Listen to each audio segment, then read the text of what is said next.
बिस्मिल्लाहिर्रहमानिर्रहीम। अस्सलाम वालेकुम। पाकिस्तान में शादियाने बजाए जा रहे थे, रूस से सस्ता तेल आ गया है। वो जी देखना अब इतना सस्ता होगा और पाकिस्तान में 60 रुपए, मीडिया ने खबर चला दी। जरा टिकर देखिए, 30 रुपए, 40 रुपए, सोशल मीडिया पर 60 रुपए, किसी जगह 80 रुपए, किसी जगह 100 रुपए। अब सवाल ये पैदा होता है कि पाकिस्तान में 150 रुपए फी लीटर पेट्रोल कैसे मिलेगा। अब ये जरा बात बताइए। रूस के वजीर पेट्रोलियम, मिनिस्टर ऑफ पेट्रोलियम ने कहा है कि हमने पाकिस्तान को जो तेल दिया है वो रियायत पर दिया ही नहीं है, यानी जो मार्केट की वैल्यू है उस पर ही तेल दिया है और इसमें पाकिस्तान को कोई रियायत नहीं दी। हाँ, इतना जरूर हुआ है कि करेंसी जो है वो डॉलर की बजाय युआन थी।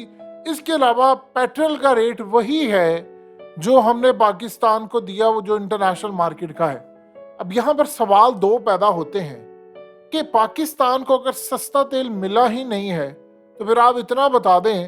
अब आप एक चीज देखिए, अभी तक हमसे क्यों डॉक्यूमेंट शेयर नहीं किए जा रहे कि भाई बताए बिडिंग कितने की हुई, खरीदा कितने का गया। आवाम के टैक्स के पैसे होते हैं तो वो क्लियर हो जाना चाहिए कि भाई पेट्रोल कितने का मिला है। हमें ये कहा जा रहा है कि जी हम उसमें से फर्नेस ऑयल ज्यादा निकाल रहे हैं, जी रूस के अंदर जो तेल है उसकी 8 क्वालिटीज है। भाई कौन सा लिया है, कौन को बता क्यों नहीं रहे। अभी सारी सूरत हाल में आप देखिए कि रूस ने कह दिया कि भाई हमने तो सस्ता तेल दिया नहीं, तो अगर उन्होंने सस्ता नहीं दिया तो हमें कहां से मिलेगा। युआन में सिर्फ इसलिए उन्होंने पेमेंट ले ली है क्योंकि रूस चाइना से खरीदता है बहुत ज्यादा माल, बहुत सारी दुनिया खरीदे। जिसके पास युआन होंगे जाहिर सी बात है उसको तो कोई परेशानी नहीं। अब यूरोप को कहीं युआन में ले ले हमसे चीजें, वो भी तैयार हो जाएंगी। उसकी वजह क्या है? क्योंकि सारी दुनिया चाइना से माल खरीदती है, तो जब चाइना से खरीदना होगा तो वो युआन में लेंगे, वो तो तैयार है। अब सवाल ये पैदा होता है, रूस ने आपसे युआन में पेमेंट ले ली, उसने सिर्फ आपको ये किया क्योंकि उसने आगे चाइना से खरीदना तो वही पेमेंट उसको कर देंगे जो भी माल लेना है। लेकिन सस्ता तो आपको कुछ भी नहीं मिला। हाँ, आपके डॉलर्स बच गए हैं कि आपके जखायर में कमी नहीं हो रही।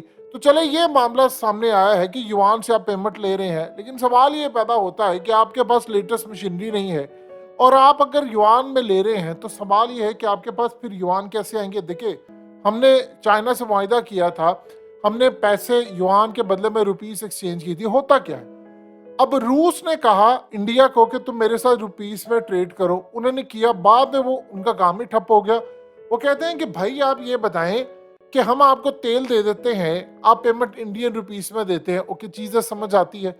हम उस पैसे को बाद में कहां पर यूटिलाइज करेंगे? आपसे तो हम कोई चीज इतनी लेते नहीं है, तो हम कहां पर करेंगे? उन्होंने वो जो मामला था वो सारे का सारा एग्रीमेंट ही कैंसिल कर दिया। आप चाइना से युआन लेंगे, किस हद तक आप उनसे युआन ले सकते हैं? आप एक बात बताइए, किस हद तक? यानी आपसे अगर वो रुपीस आप उनको देते हैं तो वो फिर कहां पर खर्च करेंगे? वो पाकिस्तान में क्या चीज खर्च करेंगे? ये अभी तक कुछ समझ नहीं आ रही। अगर रूस इंडिया की आपस की तिजारत है, इंडिया वहां पर चीजें एक्सपोर्ट करता है, सर्जिकल इंस्ट्रूमेंट करता है और बहुत सारी चीजें देता है, तो अगर वो इंडिया के साथ खत्म कर सकते हैं तो फिर हमें युआन का क्या मामला है?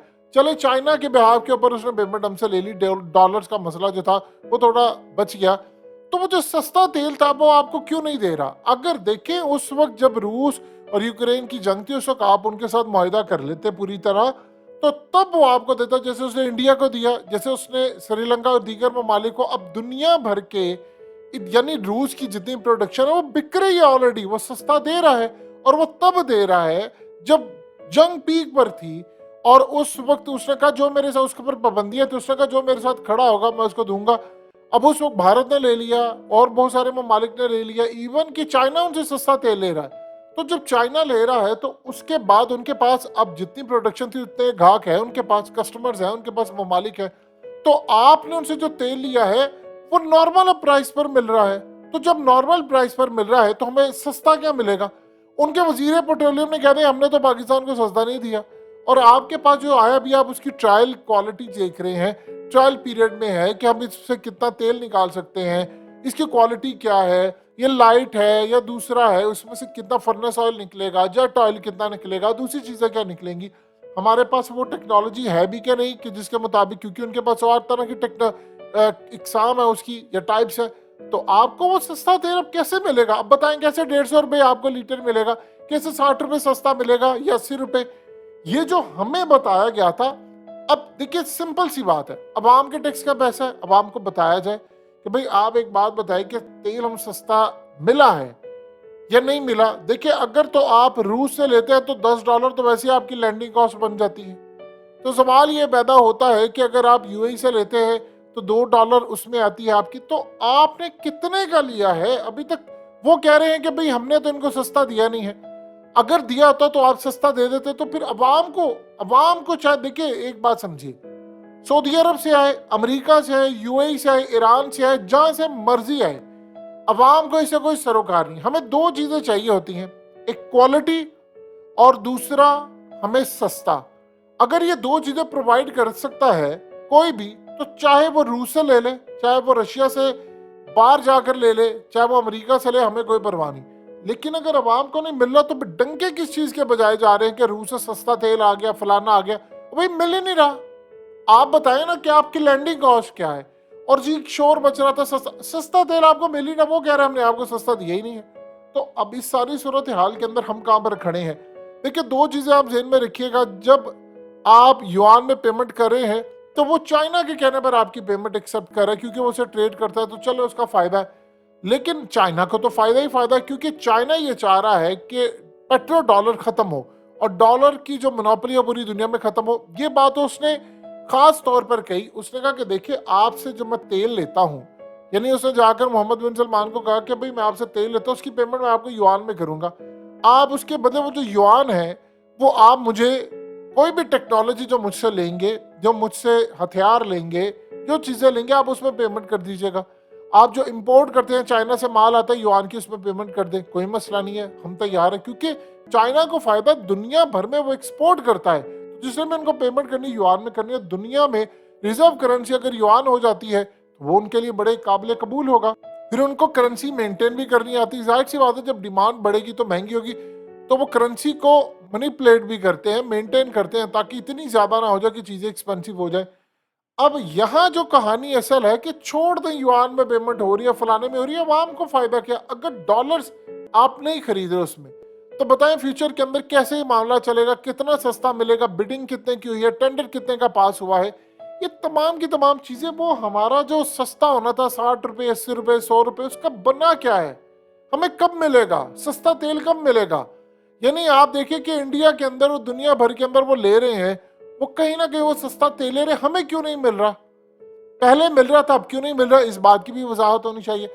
हम सिर्फ उनसे इसलिए ले रहे हैं, देखिए सऊदी अरब और बाकी ममालिक से हम तेल लेते हैं, वो हमें उधार पर देते हैं। अगर हम उनसे ना भी ले, उनको कोई फर्क नहीं पड़ता।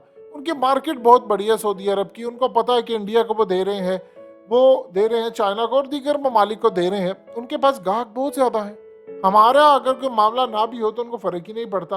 तो लिहाजा इस सारी सूरत हाल में अब तो चीजें बड़ी क्लियर होकर सामने आ गई है। भाई सस्ता तेल लेना, तो अगले कह रहे हैं हमारे पास तेल ही नहीं है सस्ता देने के लिए आपको, हमने तो आपको वही प्राइस दिया जो होनी चाहिए। तो आप देख लें कि इसको पूरी दुनिया के मीडिया पर भी ये खबरें जारी सारी हैं और चल रहा है मामला। तो हम कब तक ये चीजें सहते रहेंगे और कब तक ये चीजें क्लियर होंगी कि भाई हमें कितने का पड़ा, हमने लिया कितने का।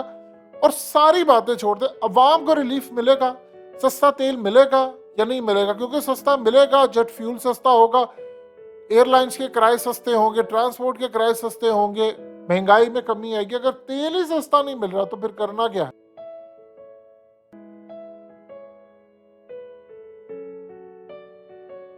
हकीकत टीवी को सब्सक्राइब करना मत भूलें, वीडियो को लाइक करें, शेयर करें और कमेंट सेक्शन में अपनी राय का इजहार जरूर करें।